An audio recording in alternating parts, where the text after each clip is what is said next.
बिस्मिल्लाहिर्रहमानिर्रहीम। अस्सलाम वालेकुम नाज़रीन, आप देख रहे हैं अवान टीवी यूट्यूब चैनल। खबर शामिल करने से पहले गुजारिश है हमारे चैनल को सब्सक्राइब कर लें, वीडियो को लाइक करें, बेल आइकन को प्रेस करें ताकि हर नई आने वाली खबर का नोटिफिकेशन बर वक्त आप तक पहुँच सके। नाज़रीन, एक अहम अपडेट आपके साथ शेयर करने जा रहे हैं गुजरात से।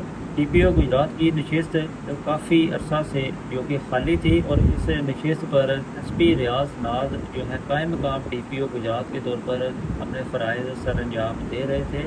IG पंजाब डॉक्टर उस्मान अनवर के हुक्म से पंजाब पुलिस के एक काबिल अफसर को इस नशिस्त पर तैनात किया गया है।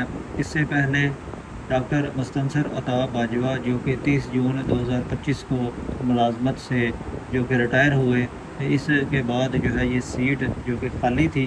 ग्रेड 19 के अफसर राना उमर फारूक जो कि SSP इंटेलिजेंस CTD पंजाब के तौर पर फ़राइज़ सर अंजाम दे रहे थे, उन्हें TPO गुजरात तैनात कर दिया गया है। इससे कबल राना उमर फारूक बतौर TPO सियालकोट, TPO जेलम और TPO खानेवाल के तौर पर भी अपने फ़राइज़ जो है सर अंजाम दे चुके हैं, जो कि अब बाकायदा तौर पर जो है TPO गुजरात तैनात हो चुके हैं, जिनका नोटिफिकेशन भी जारी हो चुका है। अगली वीडियो तक के लिए दीजिए इजाज़त। अल्लाह हाफ़िज़।